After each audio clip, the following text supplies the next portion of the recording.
Howdy, folks, and welcome to the Six Ranch Podcast.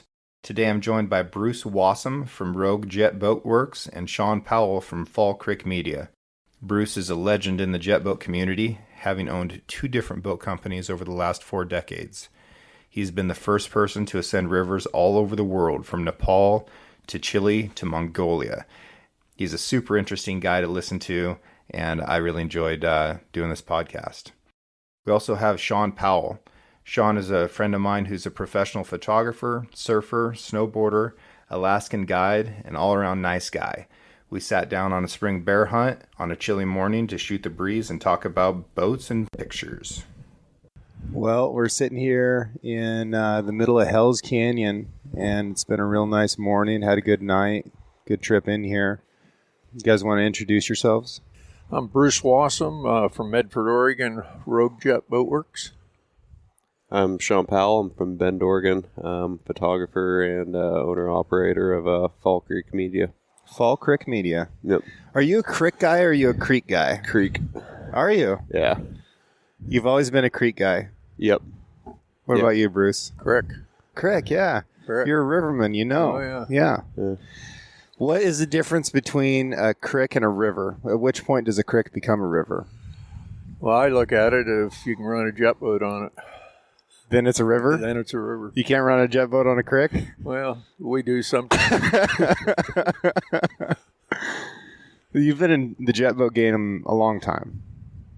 40 years. 40 years. Yeah. So what did jets look like 40 years ago? Well, the outboard jet was invented in 1965. Glenn Woolridge was probably the main innovator of that. And before that, we ran the creeks and rivers with outboard props and just carried a lot of props with us. Yeah. So did you just carry aluminum props and know that they're going to die? Oh, yeah. I don't even think we had stainless steel at that time, and used a tiller handle with a jackass lift. And you get in shallow water, you just raise the motor up, and when you got through it, drop it back down, you tear up a prop, you pull over and put another one on. Yeah. Those first jet units, were they parts that you added on to an outboard motor, or were they their own jet unit? Yes, just like they do now. Outboard Specialties and Sandland, where California manufactures them. The only one in the world that does that, and we just buy them from them, take the lower unit off the outboard and put it on. You lose about 35% efficiency and fuel economy. It drops a 150 outboard down to about 105 horsepower. And why is that? Just the type of impeller in it, and it just never has been improved too much since 1965 when it was invented. Do you think there is room for improvement? Yeah, but the market's so small, probably nobody else would come out with a outboard jet just because not enough of them are sold throughout the world. And then when did inboard jets start hitting the scene? Probably in the early 70s. Hamilton Jet, Berkeley Jet came out. Hamilton Jet out of Christchurch, New Zealand, and that's the primary jet on the market now. They've made the biggest improvements. They have jets that are $400,000 or $500,000 for big 3,000 horse diesel engines and yachts and whatnot now. Wow. Both your and my boat have the Hamilton 212 in them, and they work extremely efficient. We had our boats overloaded yesterday, and we still came up the river. Yeah, I was way overloaded. Yeah. I was way overloaded. Yeah, it took me about probably 150, 200 yards to get the boat up on a plane. Yeah. I pop up on plane pretty quickly, but the RPMs that I had to stay at to, slog my way up through the rapids was quite a lot. So we came about 50 miles upriver. I think in that time, maybe 15 or 20, minor rapids, just class 2 stuff. But there's definitely a lot of rocks in here that, don't make too much of a fuss on the surface of the water. Kind of tough to know exactly where you need to be. We didn't hit any, so that was a good part of the trip. That's right, for sure. Every time that I come up here and it's really low, like say it's at 10,000 CFS or something like that, I always see rocks in places that I've previously driven over, and I think, oh man, I need to learn more about this place. So, have you ever hit good and hard? All over the world. All over the world. So, what are some places that you've traveled and some interesting rivers that you've jetted up? I ran quite a few rivers in the Himalaya Mountains and the Andes Mountains, mainly in the Andes, out of Chile, down in the Patagonia region. We ran a few rivers down there that had never been ran before, and same in the Himalaya Mountains out of Kathmandu to Nepal between India and China. And those rivers are really short in Patagonia, right? Yes, a long river would be 40 miles because the Andes Mountains is right there, and then the ocean, they just flow from the glaciers and come out in the ocean 40, 30 miles away. And how much grade is there in those rivers? Like, what elevation are they coming out of those glaciers at? Very, very fast rivers, quite a few pretty bad rapids, but just beautiful blue water, phenomenal fishing for brown trout, rainbow, brook trout, phenomenal fishing. When you're running up a river that, maybe nobody's ever been up before, ever, and you haven't seen before, how do you do it?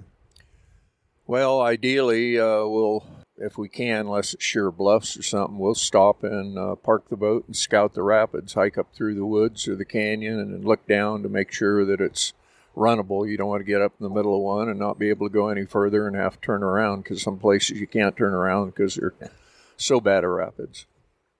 If you get kind of in a sticky spot going up a rapid, say you're running out of power, or maybe you picked a line that was wrong, what's your course of action? What can you do? You got to back down out of it. And the Arun River, which Mount Everest, the headwater, we're a couple days up in the Himalayas running that river and going at wide open throttle with a big diesel jet and a big Hamilton pump. We wide open throttle going backwards and water coming in the boat, and you back out of it and slam against the bluff and scare everybody to death. And on that particular rapids, we gathered on a sandy beach after we got down through it, and I had everybody walk up through the jungle a couple miles up the top of the rapids, and then I just ran up by myself just for safety and get some of the load out of the boat.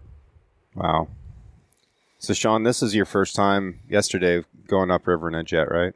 Yeah, that's correct. I've gone through this area, but going down just once before.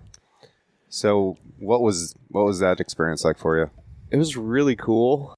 It made me question how long it would take for me to actually just be riding on jet boats to be comfortable to actually operate one. Yeah. Because there was a couple times the way we cut across the rapids to basically, stay out of those areas. I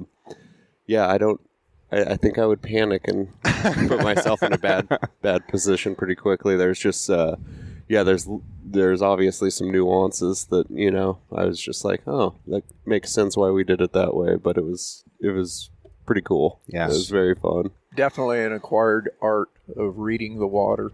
Yeah, I could see that. And I think that being a fisherman helps you be a boatman, and being a boatman helps you be a fisherman in the aspect of reading water, don't you think, Bruce? Absolutely. Just like people that raft rivers a lot or use a drift boat, if they convert or go to eventually a jet boat, they've already acquired a lot of those skills that you need to have. I've been meaning to ask you, it's been obvious to me talking to you that you, at a very early age, kind of had a passion for adventure and getting outdoors. Did you end up finding jet boating, or did it kind of find you? And did you know that when you got into kind of a profession of doing it, that it would lead to these adventures all over the world? Yeah, it probably found me. I grew up on the Umpqua River out of Roseburg, Oregon, and one of our main things were fishing, rafting, inner tubing the river, and so just started loving water. You forget about work. In fact, I have friends call me and they hear a motor running out on the river, and I tell them I'm at my office, and they say, "What do you mean?" And I say, "I'm at my second office." Yeah, pretty cool. There's a lot of communities on the water, right? There's surfers, which, Sean, you surf. So you surf the Oregon coast, which is pretty brutal. Yeah, it can be. It has some things to it that are, very different than basically if you get south of San Francisco. It's kind of like the dividing line. But yeah, the water's colder. We don't get a lot of flat spells like California does. It's a lot of times just waiting for the weather to actually clear up or for the waves to actually get to the point where they're surfable. I mean, there's guys much better than me that can go out and stuff that I can't. But yeah, it's an interesting community to be a part of, and just like the hunting community, there's little pockets of people here and there. But yeah, it's definitely gotten more popular as technology's improved. Wetsuits, I can stay out in the water for 3.5 hours very comfortably.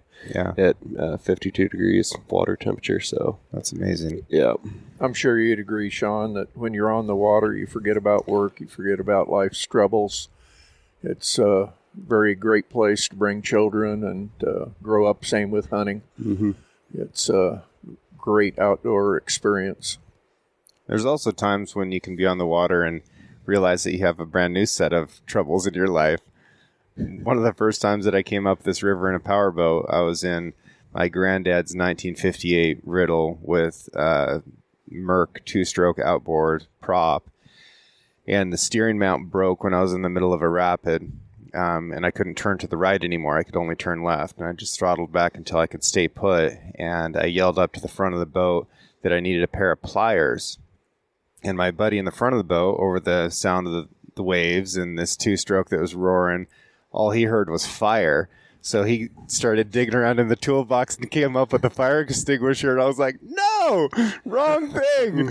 And ended up robbing his bootlace and getting everything tied back together. And it worked fine. But it's always an adventure. On this river, we share the water with kayakers, with people on paddle boards, with rafters. We've got the jet boats. We've got dories. We've got the occasional drift boat that makes its way down here. And a lot of times those communities can find each other at odds. And you'll hear rafters especially kind of talk trash about power boats. But as soon as a rafter gets hurt, that's the first person that they call is a jet boat to come bail them out. The history of this canyon has been pretty complicated with, it being settled by homesteaders who, had a really hard life down here. And then the Forest Service taking it over when Congress used eminent domain to kick all those homesteaders out. And then there's a time when we were building all these dams. And down here between the Imnaha River and the Salmon River, there was another dam proposed called the Mountain Sheep Dam. And when we head back down, you'll actually see the marker way up high where the top of the dam was going to be. And it would have flooded water almost back to the town of Imnaha. And this camp where we're at now would also be underwater. So it would have basically turned the entire Middle Snake into a series of pools, sort of like it is once you get down to Lewiston and below, and then up above us, above Hell's Canyon Dam. But it was the jet boaters who were able to prevent that from happening, because they came together as a community, and now we all get to share this as a resource and as a place to recreate. So, we're down here fishing right now. We're bear hunting, we're camping, and just enjoying this place. This is one of my favorite camps on the river, just because of the scenery, because of the sound of the rapid here. It's just a lullaby at night, isn't it? That's awesome. Just like our turkey tree right above us. We had 20 turkeys. That was their nesting tree last night, and it's directly above camp. And we had them wake us up. They were the wake-up call this morning at about 5 o'clock before they flew out of the tree to go start eating grasshoppers. That was so cool. We're sitting here having cocktails after dinner and dessert, and then we watch these turkeys flying off these great big rims and just cruise going way too fast, it seemed like, to land in this pine tree. But just one after the other. That was awesome. Well, what are some pickles you've gotten yourself into out on rivers? Well, from starters going out, when you're up in the wilderness area, it's we carry a additional starter, alternators, try to baling wire, duct tape, whatever we need if we do have a breakdown. Hopefully you don't. And same with if you're on the river and somebody else is broken down, you 100% always help them, because it could be you the next time. Yeah. We've had things, a steering nozzle break. up in a wilderness area on the Rogue River, and I'd get the boat pointed in the right direction, give it gas until we started heading toward the bank or a bluff, switch the engine off, have somebody back right at the back of the boat, reach down, turn the nozzle in the direction we needed to go, and fire the engine up, and went probably 10 miles. Really? Reaching down into the water and turning the pump by hand. Without crashing. That's amazing. So, fun times on the river. you get better and better as time goes on. That's a pretty trusting relationship at that point, isn't it? Absolutely. Huh. What are some rivers that you haven't gone up yet that you want to? Well, the Snake River, I've not spent much time on the Snake, and this is, I've always wanted to. The Hells Canyon, the river's phenomenal, but the scenery, the mountains, all our camaraderie, you just have a wonderful, wonderful time getting on different rivers all around the world. You see different ways of life, just like in Nepal. You get back up in these remote villages going up that they've never seen a jet boat before. It's seen very few people because it takes a couple days to hike in there on trails, and what a great experience. I think every child at about 12 years old ought to go over there and live for a couple months. Really? They'd come back with a good perspective of how good we have it. Yeah, I bet. I worked with the Gurkhas from Nepal when I was in Afghanistan a little bit, and they're sort of the last warrior society in the world, and they dedicate themselves to learning warfare their entire lives, and are these little guys that are just ferocious, absolutely ferocious. And you can, if you're interested in that stuff, you can read about Gurkhas and the things that they've been able to accomplish. And the reason that they're still a thing is because the British could never defeat them during colonialism, so they just adapted them as two rifle battalions.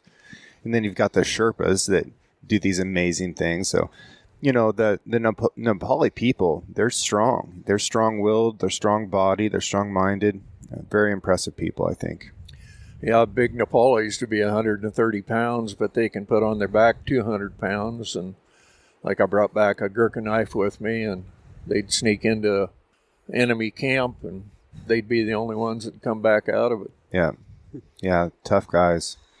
And still very, very professional, very professional fighting force.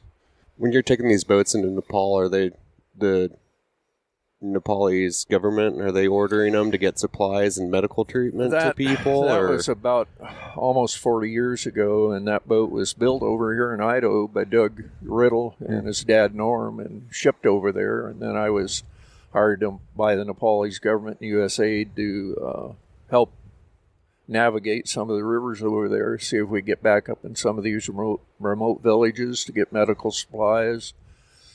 And we ran 6 different rivers over there, and it was quite an experience just living over there, running the rivers, getting prepared to do it, because we wouldn't be coming back for 4 or 5 days. You're talking about the Sherpas. We had 3 Sherpas with us, set up camp, fed us, ate rice for breakfast, lunch, and dinner. And didn't have any steaks or anything, but it was one of a great experience for me, spending a month and a half over there. Wow. How the heck do you get a boat to Nepal? Like, what happens between Idaho and Nepal to get a jet boat over there? It takes a long time to get them over there, just like we just shipped one over to Mongolia, and it took over a month. It goes by ship from here into China, and 2,000 miles on railroad rail into Mongolia, and then it ends up getting there. And same with Nepal. It's landlocked, so it has to go by land a lot of the way through India and whatnot. So it's a big project to get a boat even into Chile. And then once you get it there on a train, it's like there's no boat ramp, right? Like, No. How do you get in the water? Sometimes it takes us a day and a half with 20, 30 Nepalese digging a boat ramp over the bank, and have 2 or 3 rigs hooked to you to be able to pull you back out, and you just makeshift everything.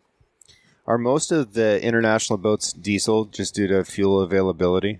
Absolutely. In Chile, most of them that we shipped over there have been gas, but into any of the Mongolia and Nepal and places like this, yes, they're diesel. Yeah. Kind of gotten cold out here all of a sudden, hasn't it? I'm shivering a little. Yeah. It's just the wind coming up the river now. Mm-hmm. It felt like it was warmer this morning than it is right now. Definitely. Well, we've got some boys up on the hill bear hunting this morning, and I don't know. I think we might go do a little bit of fishing today. Maybe go run around a little bit. Catch 20 or 30 smallmouth bass. Gosh, we caught some big bass yesterday. Yeah, that was a hoot. They're, I don't know. I don't know if anybody from the south is going to be listening to this, but you can catch a bass on every cast, and these turkeys literally flew to us last night while we're standing out here having cocktails and talking and had a fire and cooking stuff. So I know that shooting eastern birds and catching bass in the south is a challenge, but I'll tell you what, it's not too tough right here. Not too tough. 50 miles up the river to get to our camp, so that was the river was our highway, and it was a lot more fun getting here. Yeah. No, for sure. I love it. You know, you get in that water that looks steep. It looks like your boat's climbing up a little mountain, and everything gets white and frothy around you, and the sound of the engine and everything else. It's complete and total focus. There's not room for anything else in the world besides what's happening right there. And there's very little in our lives that doesn't have a degree of distraction anymore. Yes, getting up here with good friends, good food, good cigars. Have you ever had fresh air? I only got up twice last night to check and make sure that we still had 2 jet boats tied up outside. I always have a little bit of anxiety that a boat's going to take off on me. Have you ever had a boat leave you?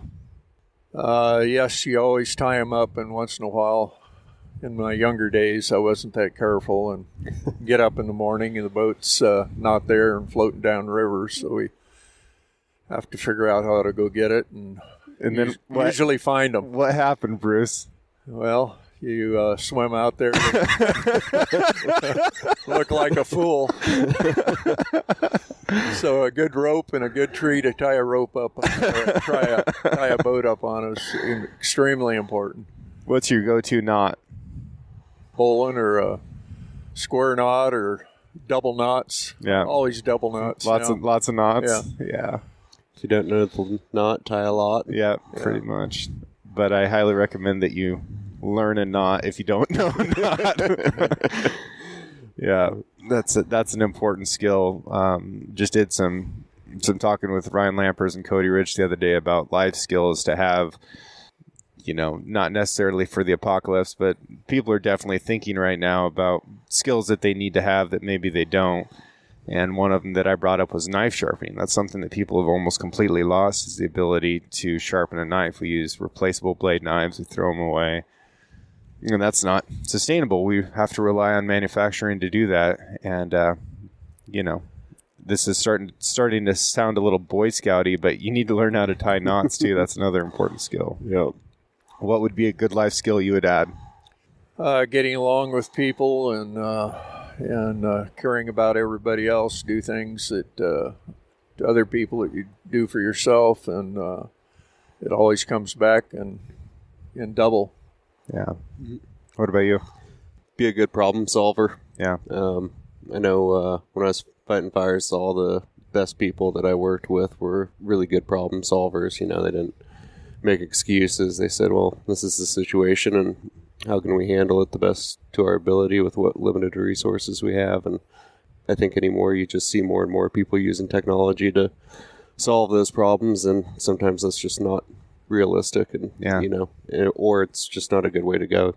So great to have good people around you that are trained and that can all help out when the going gets tough, the tough gets going. And like James being in the service, you have to rely on your people that are with you. Yeah. Reach out to people too if you got questions. We live in a pretty amazing time where, get on Instagram, Twitter, and, find people that you admire and look up to. And sometimes those people won't be who you thought they were, but, a lot of those people are more than willing to share information about hunting, jet boating, whatever it is, Yeah. If you can make 7 phone calls asking about a problem and haven't come up with a solution, then you need to reevaluate the kind of people you hang out with. Yeah. Because I found that if you're willing to do that, if you're willing to talk to the 7 different people about something, before you've gotten to that point, you will have come up with what you needed to make the next step. So what's the future of media for you? For me? Yeah. For me as a career, my business, or where do I see things going? From a tech standpoint, consumerism, whatever you want. More and more social medias, I think, going to continue to be a big player. TV's obviously starting to phase out a little bit, but which I think YouTube, Vimeo is a great video platform that if you haven't checked it out, definitely go and look at it. There's some amazing work on there from people that it's a little more of a, let's say, like a video community sharing platform. There's a lot more, YouTube, you get a lot of trolls on there. Vimeo is a lot more people just, that work in the industry or just enjoy seeing, good storytelling, and Vimeo has that. But yeah, it's hard to tell at times because technology moves so quickly, and some of it's companies trying to just sell more stuff, trying to convince you, oh, this is, this much better than that. And you do got to keep up with it, but, it's hard to have a crystal ball to see where it's going to go because, who knows what some kid down in Silicon Valley is going to come up with in the next 2 years. And, if you would have told me 10 years ago that we were going to have these smartphones and, everybody was going to be sitting there looking at each other's photos on a photo sharing platform, I would have been really confused on what you were talking about. So yeah, technology is moving fast, and I'm sure there are some limits that I'm not aware of, but it seems like there are not any. It's kind of like the weather. If you don't like it, just wait 10 minutes and it might change, and then you might like it even less. Yeah.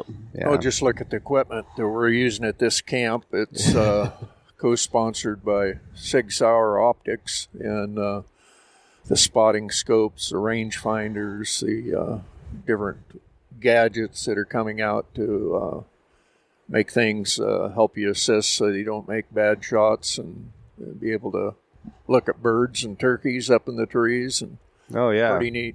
I mean, we've got machined aluminum 1.5 gallon coffee French presses. We've got a Traeger grill running off of a battery. We've got Garmins that are talking with outer space to be able to send text messages to people. Like, it's a hell of a time to be alive. We've got a Yeti cooler over here that's going to keep ice for this entire week.